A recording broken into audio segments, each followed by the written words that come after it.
Hey, feeling good, like I should. When in dark, I walk around the neighborhood, feeling blessed. All right, let's take a look at today's lesson. It is 6.2.2, dilations and similar figures. All right, so we did a little bit of this in 7th grade where we were enlarging and reducing figures according to a scale factor. Okay, so we talked about scale drawings and scale models in 7th grade, and that's going to feed right into what we're doing this year. But this year, we're going to put it in the context of coordinate grids. Okay, so similar figures, if you recall, are two figures that have the same shape, but they have different sizes. The corresponding angles are equivalent to each other. Can I move this guy around? No, I can't. But the corresponding sides are not the same length. However, you may recall that they are proportional. So if we take a situation like this where we see, okay, this angle corresponds to this angle, same exact measure.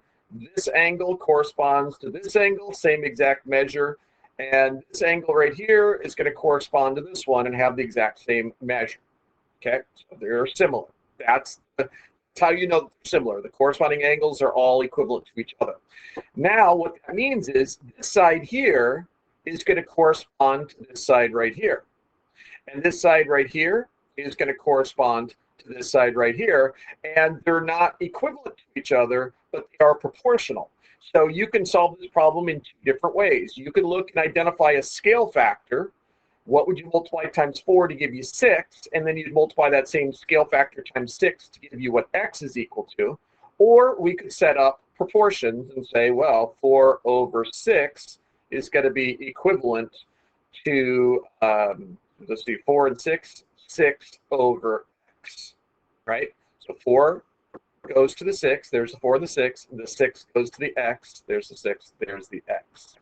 Now solving using proportional reasoning, 4x is going to be equal to 36, and when you divide 36 by 4, you get 9 for an answer.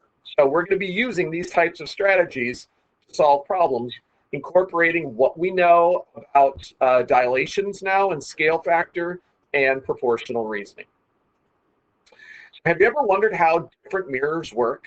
Most mirrors show you a reflection that looks just like you, but other mirrors, like the mirrors commonly found at carnivals and amusement parks, reflect back a face that is stretched or squished. You may look taller, shorter, wider, or narrower. These effects can be created on the computer if you put a picture into a photo program. If you do not follow the mathematical principles of proportionality when you enlarge or shrink a photo, you may find that the picture is stretched thin or spread out wide, and not at all like the original. Today you will look at enlarging and reducing shapes using dilations to explore why a shape changes in certain ways. All right, so we've got a resource page available to you on the classroom, and it's also available in the online book. So if you have printer capabilities, you can use that printer to print off the resource page. If you don't have a printer, that is totally fine. You've got graph paper, so you can create your own graphs, and you can plot these images into the graph before you start the process. Okay, so it says in lesson 6.2.1, you looked at dilations and multiplied each of the coordinates of a shape to change its size. Now you will explore how to undo dilations. Okay, undoing. So you're going to be doing the inverse operation here. Charlie multiplied each coordinate of the vertices of a shape by 4 to create the dilated shape here. So this is not the original. This is the new image after dilation. So it says, if Charlie multiplied to find this shape, what operation would undo that? So what is the inverse operation of multiplication? So if you said division, that would be correct. But I would state that you could either divide by 4, right? Instead of multiplying by 4, you divide by 4. That gets you back to where you started. Or think of it as, instead of dividing, multiplying times the reciprocal. So when you multiply a number times 1/4, you are undoing the multiplication times 4. And so, that is the opposite of multiplying by 4.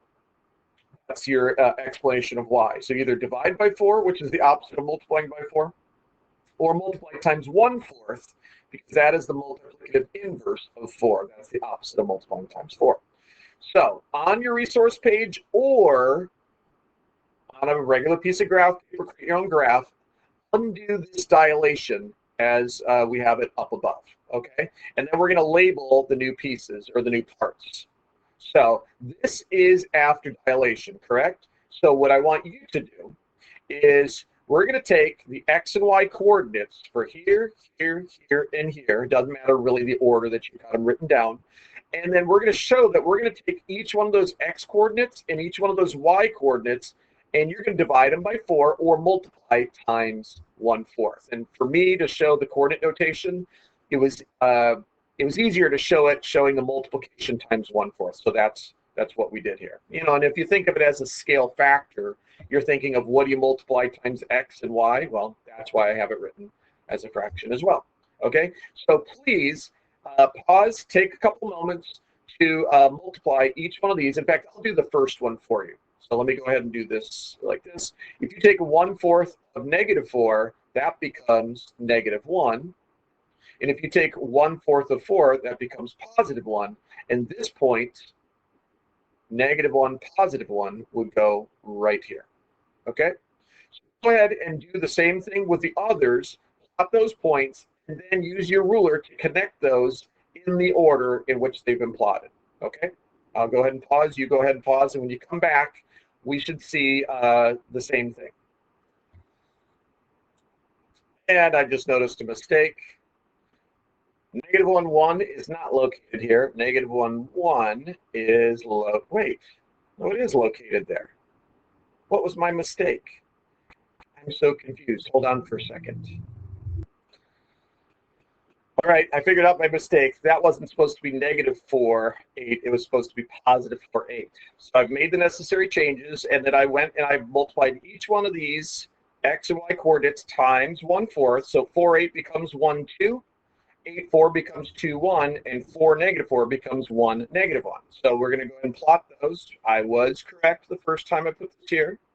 Then we're going to put in 1, 2 is located here.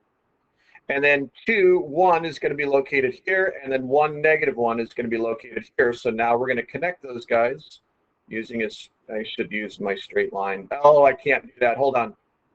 I'll be right back. Okay, now that I've got my straight line tool, much better. Okay, let's just do this, let's do that, let's do this, and let's do that. All right, so this must have been the original figure, and after multiplying every one of these times 4, it enlarged it to the larger, does that look like it's a trapezoid? It looks like it's a trapezoid. I don't want to assume it's a trapezoid, so we can call it a quadrilateral, but I'm pretty sure that's a trapezoid. Okay. So what do we do next here? It says on this resource page, undo the dilation. How does the shape compare to the dilated shape? Okay. So, it wants us to label the vertices. Got it. Let's label. Nah, we don't have to label the vertices. Let's just leave it like that. But how does this compare? The original appears to be 4 times smaller than the new. Let me go ahead and double check everything here. I'm going to group these guys together. If I were to take 4 of these, 1, 2, 3, 4, would that be the length across there? Yes, it is. So that side length is 4 times. Now let's go ahead and check in this direction. 1, 2,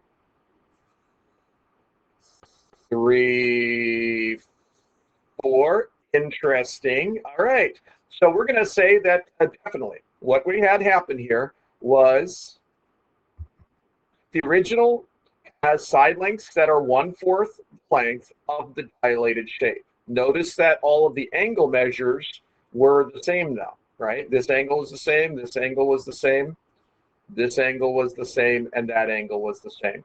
Now, I'm just a little curious there. obviously the area grew more than 4 times the original, because you got 4 of these all inside there, and there's plenty of room for others. So I'm wondering how many of these we could actually fit in there. Let me stick this guy right. Oh, does that work? I'm not sure that wait, do we have a little tessellation action that could happen here? I'm curious. Ooh, it does work. Oh no, that's not going to work though.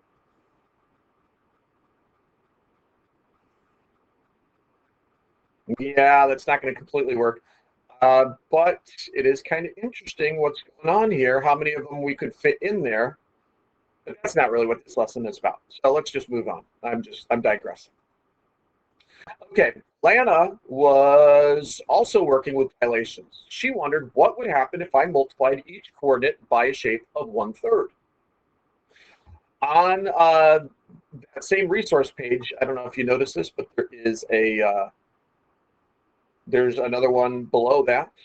Okay, so you have to create another coordinate grid. If you did not print this off, let me go ahead and move that there, although it's not going to matter once I turn the page. But anyway, so we're going to, it says graph and connect the points below to form the dilated shape, -1, -1, -1, 1, 1, 2, and 2, -1.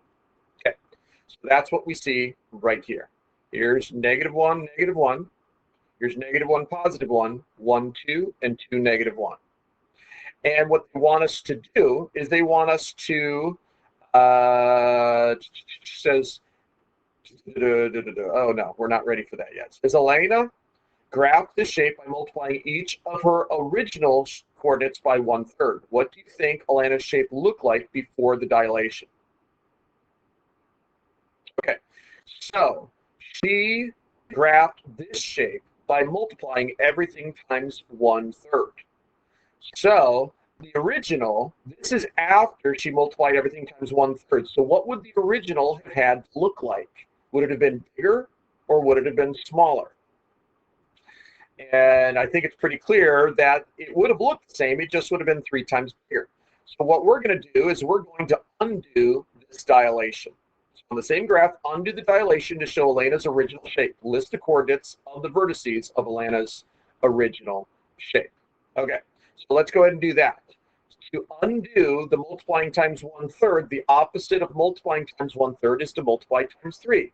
So what you need to do is go ahead and plot this original shape if you haven't already done it on graph paper. Then let's find the new coordinates by multiplying each one of these times 3, and then plot the new ones. And it did say to label them, but it's not that big of a deal to label them right now. Okay, so go ahead and pause. I'm going to go ahead and fill in these, and then we will create the new shape, or the original shape, I should say. All right, I made another mistake. Do you see where the mistake was? This is where in class everyone would be raising their hands. And I'm wondering if in years past, when I created this lesson, if I didn't make this mistake on purpose to see who was paying attention. But right now, it just feels really frustrating. 1, 2 is not located here. That's 2, 1. This is definitely 2, -1. Definitely 2, -1. So I need to plot this point in a new location, which would be right there. So I'm going to go ahead and fix that and come right back. All right, that's more like it. This is -1, -1. That's -1, 1. That's 1, 2.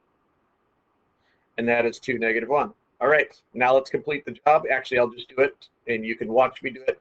3, 6 is going to be 3, 6 is going to be up here. Stop it. Hold on. I have OCD. Can't have that. There we go. Okay, let's go back to here. Nice. And then 6, -3 is going to be located right there. 6, -3. And so when I connect these points, it's going to look like this. This connects to that. This connects to that. This connects to that. Sorry, I'm going to fix that in a second. This is where it's easier to use your ruler to get it right than sometimes using this tool. There we go. All right. So there was the original. When you multiplied each one of these times 1/3, it became this black image in the middle. Okay, so do you see the same relationships here between those side lengths? This is 2, this is 6, so this is 1/3 the length of this. This is 3 times the length of that. This is 3, this is 9, this is 1/3 the length of the original, and the original is 3 times the length of the new image. Without using Pythagorean theorem, we're not sure how long those are, but we do know that this is 3 times the length of that, and this is 1/3 the length of that. So, what questions do we need to answer? What did you do to each coordinate to undo the dilation? Well, we multiplied by 3, right? So why do you think the shape changed this way? Well, what is happening here? It got 3 times bigger going from the, actually 3 times smaller going from the original to the new dilation, the new shape, and when we undid it, it got 3 times bigger. So whenever you're multiplying a number between 0 and 1, you're going to get a smaller number. And so the shape, when your scale factor is between 0 and 1, it's always going to get smaller, right? So when you multiply times 1/4, it got smaller. When you multiply times 1/3, it got smaller. But when you multiply by a number that's greater than 1, it gets bigger. Now, one thing I would state is we're talking about absolute values here. Because if you multiply times -2, as we saw in the homework from yesterday, it actually got bigger as well, even though -2 is less than 1. So we are talking about absolute values. The negative part of the scale factor just inverted the shape. That's what it did. It's the only thing it did. All right, so with your team, look carefully at Alana's dilated and original shapes in problem 53. Describe how the 2 shapes are related, okay? So how are the sides of the small and the large shape related? What was the relationship there? Let's go back and look at this. Remember, the side lengths are related in that they're proportional according to a scale factor of 3 or 1/3, depending on which direction you're going.